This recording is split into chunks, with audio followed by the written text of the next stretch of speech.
여러분 안녕하십니까? 어린이 신학 오늘은 그 두 번째 시간입니다. 앞부분에서 제2장 학대받는 어린이에게 하나님은 누구신가에서 남성과 여성적인 하나님 이 부분을 강의했는데 의도치 않게 좀 끝부분이 부자연스럽게 잘렸어요. 조금 더 보충 설명하고 이어서 설명을 드리고자 합니다. 지난 시간에 하나님은 남성적인 분만이 아니라 여성적인 분이기도 하다라는 얘기를 여성신학자 입장에서 설명을 드렸는데요.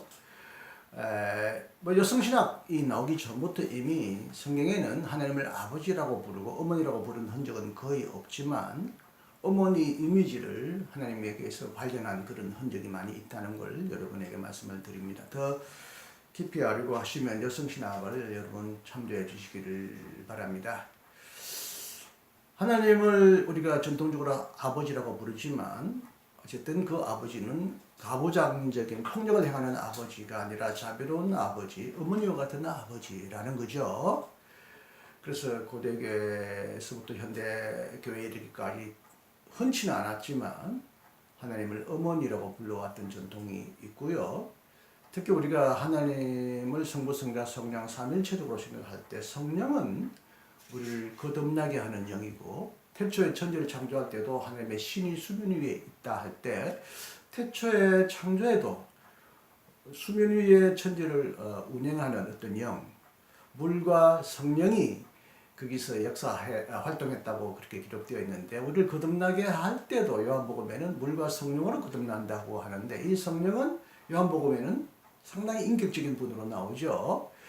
근데 이 성령은 상당히 우리를 위로하시는 보혜사요, 우리와 늘 동행하시는 인격적인 분이다. 그렇게 볼 때 성령 하나님은 훨씬 여성적인 이미지와 가깝다고 볼 수가 있는데 자관에 오늘날 현대신학자들 중에 특히 여성신학자들은 하나님의 어머니 이미지를 강조함으로써 남성적인 이미지로만 편향적으로 믿어온 하나님에 대하여 우리의 관점을 보완하고 수정하는 데 도움을 주었습니다. 하나님은 남자도 아니고 여자도 아니지만 남성적인 속성과 여성적인 속성을 동시에 가지고 있다는 거죠.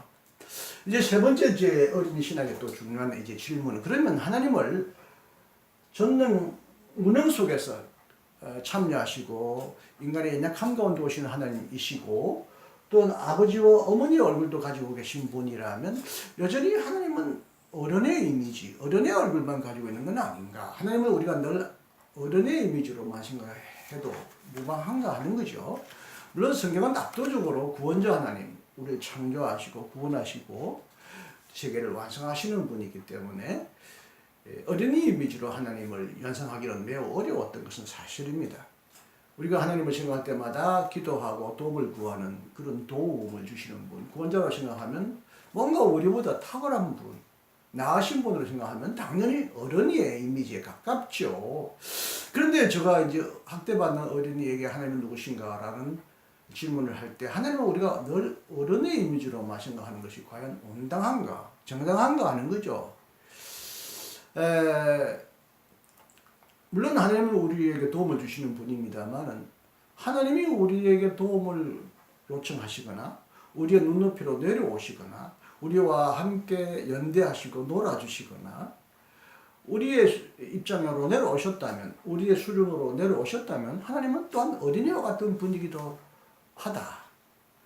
어른과 같은 분위기로 계시다가 갑자기 어린이 이미지로 둔갑하거나 변신한 것이 아니라 하나님 안에는 영원히 어린이와 같은 속성도 지니고 있지 않겠는가. 그러면 아버지 어머니와 같은 평등한 남성과 여성, 아버지 어머니와 평등한 관계를 누리는 그런 관계를 하나님 안에서 발견할 수 있듯이 어린이와 같은 이미지가 하나님 안에 있다면 역시 우리도 어린이도 어른과 동등한 가치와 권리를 가진 존재로 존중받아야 되지 않겠는가 하는 생각을 하게 되는 거죠. 그런 의미에서 하나님 안에는 어린이 이미지가 있지 않겠는가? 왜 하나님은 늘 어른의 얼굴만 띄고 우리에게 나타나야 할 것인가?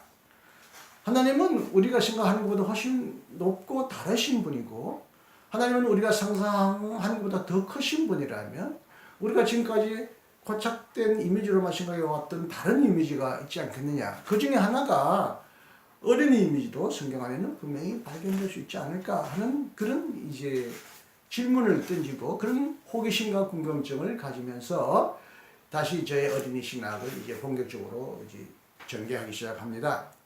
먼저 이제 어린이 예수라는 제 3장에서는 어린이로 오신 하나님 첫 이 제목으로도 출발하는데 우리는 예수 그리스도가 단순히 인간으로서 오셔서 위대한 인간으로 혹은 하나님에게 인정받고 들림을 받아 하나님 우편에 앉히신 왕적인 분으로 들림받고 올림받은 분만이 아니라 태초부터 하나님과 함께 하신 분, 하나님과 같은 분이라고 고백합니다.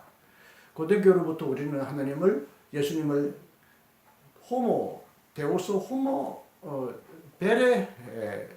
데오스 베레 호모, 참 하나님 참 인간이라고 고백했는데 어떻게 하나님이 참 예수 그리스도가 참 인간이고 참 하나님이냐 하는 부분은 이제 기독론에서 더 본격적으로 다뤄야 할 부분이긴 합니다만은 아래로부터 기독론은 예수가 인간으로 태어나서 어떤 신적인 분으로 높이 들린 그런 분을 표현한다면 위로부터의 기독론은 하나님과 같은 분이 인간으로 오셨다는 거죠. 요한복음에 태초에 말씀이 있는데 계셨는데 그 말씀이 곧 하나님이고 그 말씀이 육신이 되어 우리 가운데 거하셨다 이렇게 고백하지 않습니까?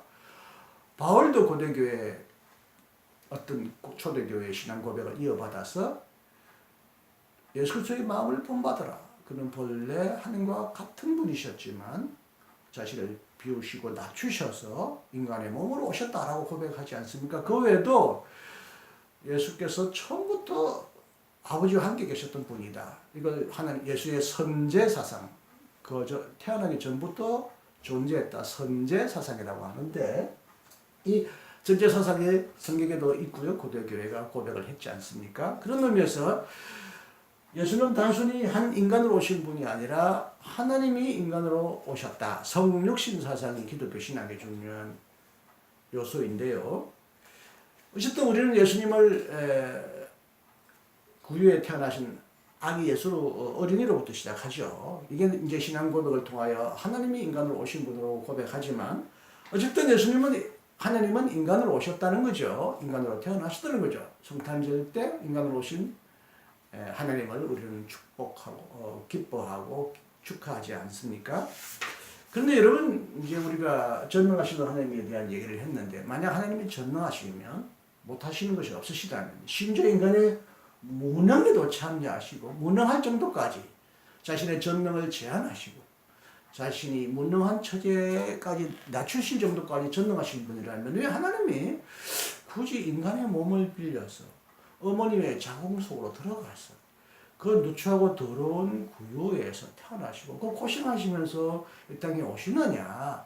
아예 처음부터 완전한 인간으로 펑 내려오시면 좋은 게 아니냐. 그게 전능하신 하나님이 아니냐. 이렇게 우리가 한번 반문할 수가 있습니다. 흔히들 예수님의 그 탄생 기사에는 동정녀 탄생, 마리아가 동정녀로서 요셉과 상관없이 예수를 낳았다고 말하는데 이걸 통해서 예수님은 보통 인간이 아니라 신적인 분이라고 고백하지만 아니 신적인 분이라면 왜 굳이 어머님의 자궁을 빌리는 그 힘든 과정을 거치셔야 했느냐. 처음부터 그냥 하늘에서부터 완전한 인간으로 내려오면 좋지 않겠습니까? 그런 능력이 하나님에게 없으시겠습니까? 근데 성경은 하나님은 인간과 똑같은 모습으로 가난하기로 오셨다는 것을 증언합니다. 그러다가 나중에 이제 조금 커서 할례를 받고 예루살렘에 들어가서 예루살렘 성전에서 성전 지도자들과 토론한 얘기가 나오는데 이 책의 핵심은 하나님은 성인으로 어른으로 오신 게 아니라 인간과 똑같은 가난하기로 오셨다는 거. 이 놀라운 우리는 기적을 우리 성탄절마다 노래하고 기뻐하는데 이 장의 핵심은 그렇다면 예수께서 가난하기로 오셔서 성인으로 자라났을 텐데 왜 성인으로 자라나는 그런 과정들이 성경에는 다 삭제되고 생략되고 거의 어른의 모습으로 등장하는 그런 모습만을 기록하고 있을까? 유일하게 예수가 12살 살 때인가요? 예루살렘에서 이제 부모님으로부터 떠나서 부모님은 아들을 잃어버렸는데 찾다 이제 성전에서 찾게 되었다는 그런 기록이 성경에는 누가복음 2장에 나오는데요. 왜 많은 성인들 영웅 전기처럼 어린이 시절이 누락되었을까 아쉽다는 거죠. 영웅전 성인들의 얘기해 보면 어린 시절 얘기가 다 자주 나오긴 합니다만은 성경에는 예수의 어린 시절이 누락되어 있어요. 예수가 참 인간으로 오셨다면 마리아도 요셉도 그것을 보았다면 예수의 놀라운 모습만이 아니라 자연스러운 탄생의 그 성장의 과정도 기록했을 법한데 이게 빠졌다는 말입니다. 어떻게 인간의 성장 과정에서 중요한 그 유아기, 소년기의 과정이 생략되었느냐는 거죠. 그런데 여러분 아시겠는지 모르겠습니다만은 두 가지 외격이라 할까요? 위격, 가짜 복음 혹은 성경이 아닌 성경 바깥의 성경 안으로 들어오지 못했던 두 외경이 있는데 하나는 주후 기원후 150년경에 기록된 것으로 알려진 책인데요.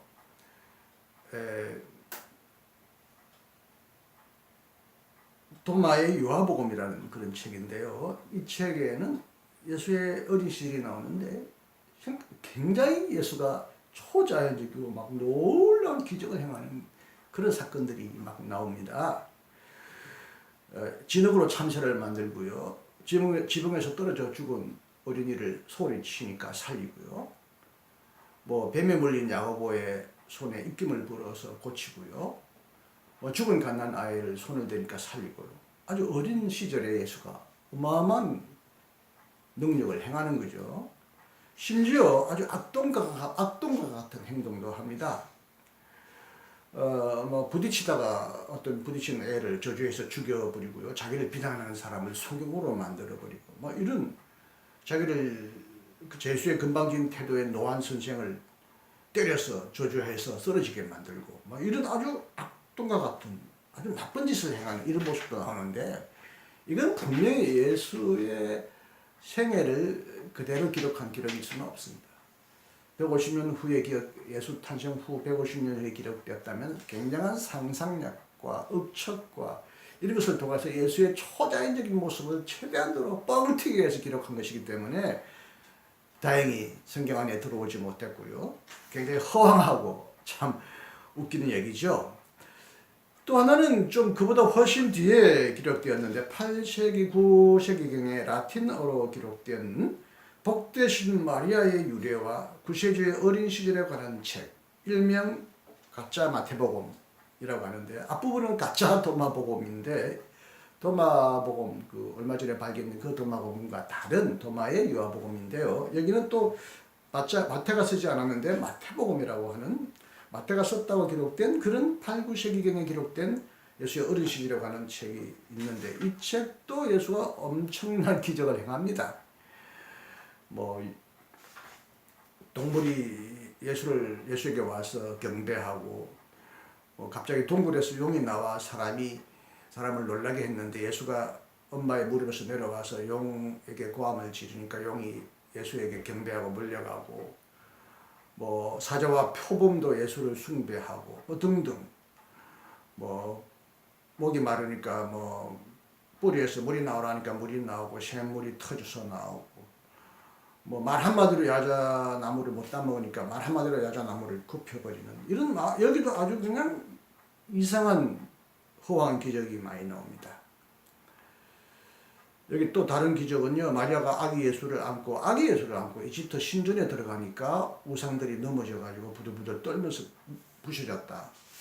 여러분 예수가 탄생하자 어린이 학살을 피하여 이집트로 피신 갔다고 하는데 그 피신 갔던 기록인데 그 어린 아기가 온갖 기적을 행하고 동물과 수많은 존재로부터 숭배받는 이런 장면, 이건 앞에 나온 그 책보다 더 호황하고 비도덕적이고 정말 이상한 그런 기록들이죠. 이것도 예수의 어린 시절에 관한 사실적인 보도라고 볼 수 없는 허황한 작품이고 상상력과 어척으로 만들어진 기록인데, 이 두 책은 예수가 얼마나 신적인 분인가 하는 부분을 표현하려고 굉장히 과장법을 써서 문학적으로 기록한 것 같은데, 왜 이런 책들이 나왔는지, 정경 안에 들어와 있는 이 마태마가 누가복음, 이런 요한복음에도 예수의 어린 시절이 잘 기록되었다면 이런 억척이 나올 수가 없었을 텐데, 어린 시절이 누락됨으로써 다른 사람들의 호기심과 상상력을 발동하여 이런 허황한 이상한 글을 쓰지 않았나 생각합니다.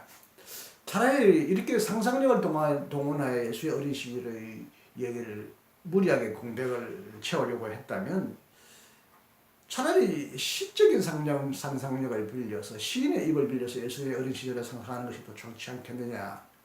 그래서 저는 프랜시스 톰슨의 시 작은 예수리를 예주서라는 이 시를 여기다 적어 놓았는데요. 작은 예수님, 당신도 한때는 부끄러움을 타셨나요? 나처럼 그렇게 작은 분이셨나요? 당신도 우리 꼬마들처럼 장난감을 가지고 노셨나요? 별들과 구슬놀이도 하셨나요? 숨바꼭질도 하셨나요? 이런 그 시가 있는데, 이런 시가 차라리 어릴 때 예수의 모습을 더 잘 묘사하는 표현이 아닌가. 그리고 알버트 페인도 어린이 예수에서 이런 시를 썼습니다. 어린이 예수라는 제목에서 그는 티 없는 어린이였습니다. 아버지가 일하고 계시는 동안에 문 밖에서 놀기도 하고 마루에서 대패밥을 모으기도 하던 티 없는 어린이셨습니다. 때로는 풀밭 위에 뒹굴면서 푸른 하늘에 떠오른 까만 점 같은 매가 머리 위에 나는 것을 보았고, 문에 대롱대롱 매달린 채 나무를 사람이 지나가는 것을 보기도 하였습니다. 그는 티 없는 어린이였습니다. 이런 시인의 상상력을 통하여 예수의 어린 시절은 티 없고 맑고 순진하고 어린이처럼 잘 노는 그런 어린이로 그려졌습니다. 저번에 성경이 어린 시절에 관하여 누락을 하고 있다면, 분명히 마리아나 요셉이나 주위의 많은 사람들 어린 시절을 보았을 때 누락했다면, 여기에도 뭔가 어린 시절을 유치하게 생각하고, 어린 시절에는 인간에게 별 도움이 되지 않는 예수의 모습이니까 빼버림으로써 어린이의 이미지를 예수의 그 이미지에서 삭제함으로써 어린이를 무시하고 천대하는 그런 어른의 그런 그 편견이 개입된 건 아닌가, 이런 그 상상은 응력을 해보는데, 이것도 저는 뭐 분명하게 근거를 말할 수는 없습니다. 고대 유명한 위인전에는 사실 어린이 시절이 거의 삭제되어 있어요. 사실 어린이 시절에 예수가 뭐 발가벗고 뭐 오줌을 쌌다, 뭐 넘어졌다, 뭐 이렇게 울었다 하면 좀 어른의 그 위대하신 구세주 모습에 어울리지 않으니까 어린이의 모습을 좀 가급적 가리려고 했던 그런 어른들의 순수한 동기는 있었겠지만, 우리가 예수님을 참 하나님 참 인간으로 오셨다고 한다면, 예수가 빨가벗고 뭐 오줌을 싸고 뭐 울고 뭐 장난하고 놀고 뭐 이런 것이 무슨 잘못이겠습니까?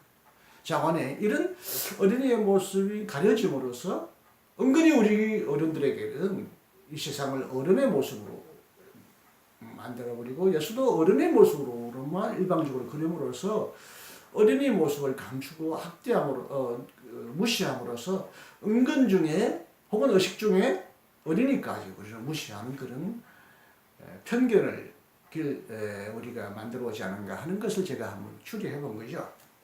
자, 두 번째 장은 예수의 어린이 신학입니다. 그럼 실제적으로 예수가 이제 점점점 성인이 되어 가면서 어린이를 어떻게 대했느냐 하는 거죠. 어린이를 어떻게 평가했느냐 하는 부분이 이제 실제적으로 중요한 내용이고, 이것은 이제 성경의 내용을 근거로 설명할 수 있습니다. 여러분 잘 아시다시피 예수 그리스도는 이 땅에 하나님 나라를 선포하셨습니다. 그런데 하나님 나라는 하나님의 통치라는 말인데요. 하나님의 통치는 세상의 통치, 악마의 통치, 제국의 통치와는 대립되고 그것을 전복하는 혁명적인 사건이라고 할 수 있습니다. 니체는 예수님은 모든 가치를 전복했다 이런 표현을 썼는데, 그야말로 예수님은 부자보다는 강한 자를 높이셨고 권력자보다는 힘없는 자를 축복하셨고 뭐 등등, 이 세상에 세계관 이 세계 그 당시의 인습을 뒤집어 버렸는데, 그 중에 하나가 어른보다는 어린을 더 높게 평가하셨다. 작고 연약한 자를 높이셨다. 어린이 하면 작을 소이지 않습니까? 작을 소, 그래서 소자라고 할 때 어린이를 일컫는 말이지만 소자란 말은 결국 사회적인 약자, 버림받고 집없고 떠돌고 병들고 가난한 소자에 대한 사회적인 약자까지 이 부분이 성경에는 포괄적으로 확대되어 있어요. 소자에게 물 한 그릇 대접한 것도 내가 잊지 않겠다. 물론 어린이에게 물 대접한 것을 표현하는 말일 수도 있지만 사회적인 약자, 가난한 자, 고난받는 자를 포함하는 보다 더 넓은 의미에서의 소자라는 말도 성경에는 자주 나오는데 참고로 이 소자는 결국 어린이, 작다라는 이미지에서부터 나온 개념이기 때문에 어린이 이미지입니다. 어린이는 작은 자였어요. 그 당시 사회에서는 어린이는 정말 작은 자였습니다. 구약 성경에서는 물론 어린이를 굉장히 존중합니다. 어린이가 하나님과의 계약에 따라서 하나님의 백성의 자녀로서 이어가야 될 그런 자녀이기 때문에 어릴 때부터 유대사에서 어린이는 소중하게 취급받았어요. 어린이는 이스라엘과 맺은 하나님과 계약에 대한 하나님의 가장 큰 선물과 보적으로 생각했습니다. 그래서 어린이 자녀가 태어나지 않은 것을 매우 안타깝게 생각했습니다. 하나님의 약속에는 어린이, 자녀의 번영도 포함되어 있고요. 가정에서 아버지, 어머니, 자녀들이 한 식탁에 둘러 앉아서 밥 먹고 하는 그 장면은 하나님의 그 축복의 모습으로 가장 아름답게 그려지고 있습니다. 그리고 구약에는요, 자녀가 부모의 이름을 계승할 뿐만 아니라 부모의 어떤 생명이 이어져 내려가는 어떤 영생을 보장하는 그런 존재로서도 높이 평가받았습니다. 예배와 기도 제의 등에서도 어린이들을 잘 가르쳐야 하고 끊임없이 규례와 법도를 가르쳐야 된다는 의미에서 어린이의 교육을 굉장히 존중했고 그래서 유대인의 교육은 세계적으로 굉장히 모범으로 모델로 알려져 있지 않았습니까? 그럼에도 불구하고 여러분 구약사에는 어린이는 힘없는 자요 나약한 자요 어떻게 보면 좀 가치가 훨씬 어른에 비하여 떨어지는 존재였습니다. 어른이 노인이 훨씬 높임을 받는 시대였는데 욥기 12장 12절에 백발은 영화의 면류가 아니라 어려운 길에서 얻으리라. 잠언 16장 31절 늙은 자에게는 지혜가 있고 장수한 자에게는 명철이 있다. 늙고 장수한 자는 훨씬 우대하고 칭찬하고 존중하는 사회였고요. 비록 어린이를 그 율법 교육, 훌륭한 교육의 대상으로 존중은 했지만 잠언에서 보듯이 때려라. 또 뭐 잠언에 보면 징계해라. 죽일 마음은 두지 않을 정도는 징계해라. 채찍을 때려라. 채찍을 멀리 징계하는 채찍이 미련한 어린이를 뭐 바르게 한다라든지. 특히 잠언 23장에 보면 아이를 훈계하는데 채찍으로 때려라. 때릴지라도 죽지 않는다. 그러면 채찍으로 때리면 영혼을 응부해서 구원한다. 이 정도까지 어린이를 아주 무참하게 떼어 징계하면서까지 교육을 해야 할 그런 피교육생, 교육의 대상으로 그렇게 말하고 있고요. 부모의 권위를 상당히 높이고 있습니다. 출애굽기 21장에 보면 아비와 어머니를 저주하는 자는 반드시 죽여야 한다. 레위기 20장 9절에도 아비나 어머니를 저주하는 자는 반드시 죽여라. 이런 얘기가 나옵니다. 12세에 되어 비로소 율법 교육을 이제 실시했고요. 그 전까지는 어린이는 종교적으로 미성숙한 자였습니다. 이방인, 여자, 병자, 가난한 자와 마찬가지로 사회에서 존경을 받지 못하는 일종의 변두리 집단이었습니다. 흔히 구약 성경에는 세 존재가 나오는데 가장 멸시받고 천대받는 존재가 있었는데 그 중에 하나가 어린이입니다. 귀머거리, 백치, 바보, 그리고 나이 어린 자. 이 세 존재는 그 같은 동렬에 속하는 어떤 그런 온전한 지적인 영적인 능력을 갖지 못한 비천한 그런 존재로 취급되었다는 거죠.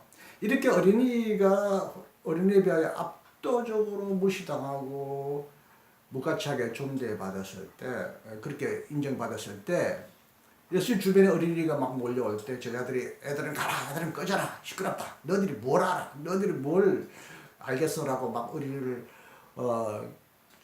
배척했던 그 장면들이 성경에 가끔 나오지 않습니까? 이건 충분히 우리가 이해할 만합니다. 그런데 예수님은 전혀 전통적인 사고방식과 달리 이 제자들을 꾸짖습니다.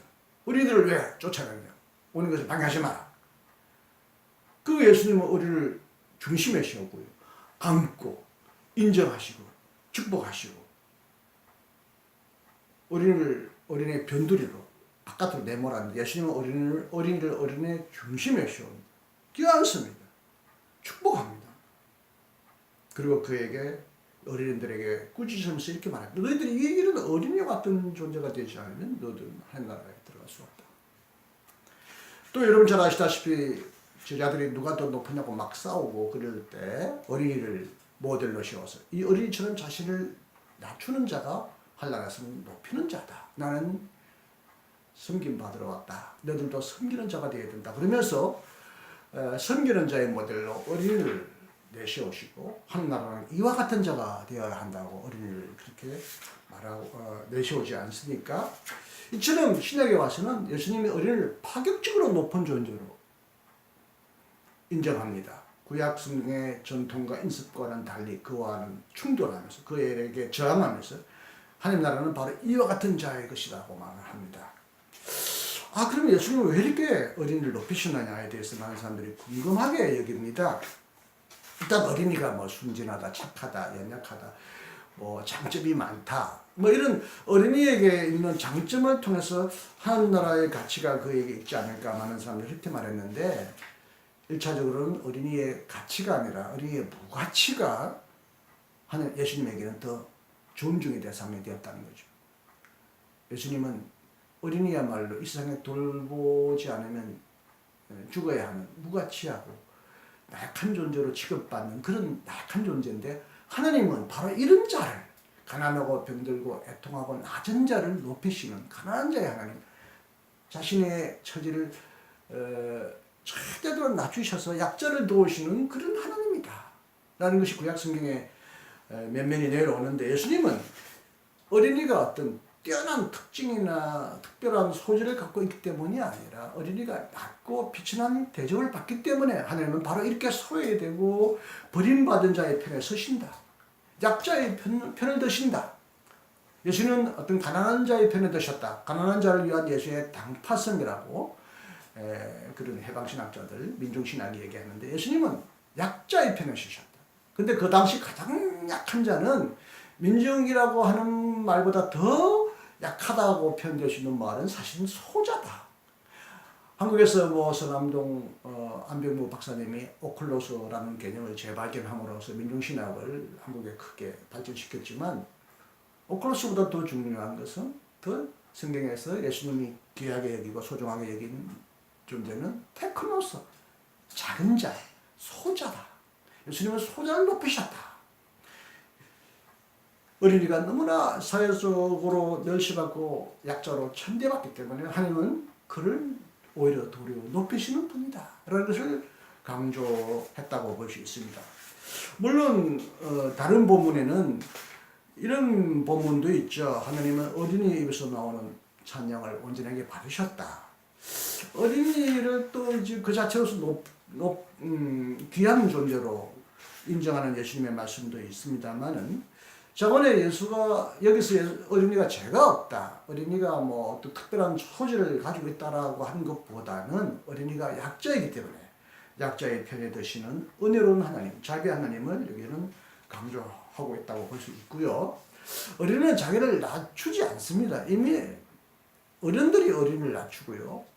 스스로 낮춰야 할 필요가 없을 만큼 이미 낮아져 있는 존재이기 때문에 하나님은 낮은 자를 높이 들어 올리시는 분이라는 것을 말하고 있는데 사실 낮기 때문에 어떻게 보면 어린이는 더 의지하고 남을 인정하고 교만하지 않고 뭐 이런 여러 가지 특질 때문에 어린이를 또한 우리는 소중하게 예수님의 생각을 했다고도 2차적으로 말을 할 수는 있겠습니다. 저번에 더 상세한 내용은 제 책을 참고해 주시기 바랍니다.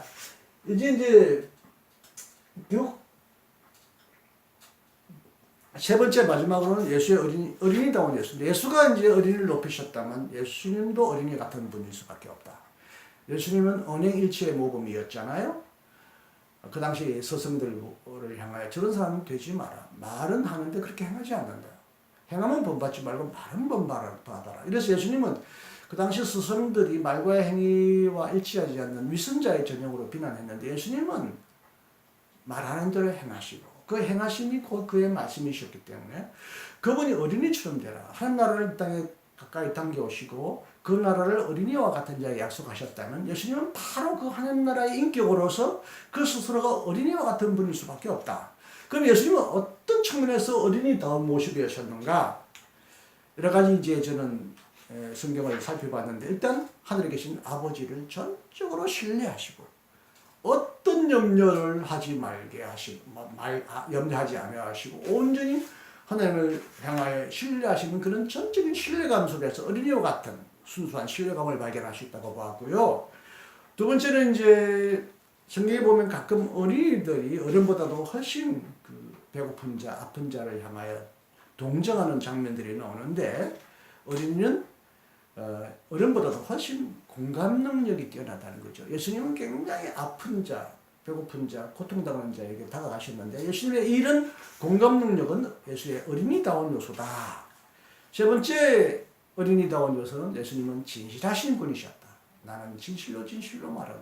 예수님은 말씀하시는 것이 곧 진실하신 말씀이셨고 그 행함이 바로 진실함에서 나온 말이었다. 진실함의 표현이었다. 예수님은 무엇보다도 진실하신 분이었다. 이것은 어린이의 특징에 가깝습니다. 우리가 어린이 될수록 훨씬 더 많은 거짓말을 하게 되지 않습니까? 물론 어린이들도 거짓말을 가끔 하긴 합니다. 위기를 모면하려고 어른들에게서부터 배운 어떤 꾀와 지혜로. 그러나 거짓말이 들통나면요, 어른들은 얼굴이 노래진다고 합니다. 이 거짓말을 어떻게 또 다른 거짓말로 갈리지? 어떻게 큰일 났다. 어떻게 하면 좋을 거 하냐고 거짓으로 덮으려는 이런 그 사악함이 인간의 어린이의 본성 속에 깊이 들어가 있는데, 어린이는 일단 거짓말이 들통나면 얼굴이 빨개진다는 거죠. 아이고 내가 잘못했다. 잘못했어요. 내 잘못이 드러났구나.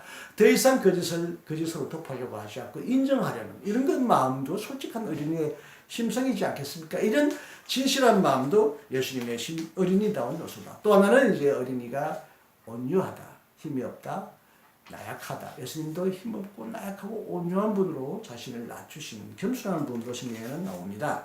그리고 하나는 이제 어린이는 잘 놉니다. 호이징거가 호모르겐서, 놀이하는 인간이라고 써서 인간은 본래적으로 놀이하는 존재다. 전쟁도 심지어 거룩한 종교 행위도 그 안에는 논리적 요소가 있다. 그런데 여러분, 어린이만큼 거룩한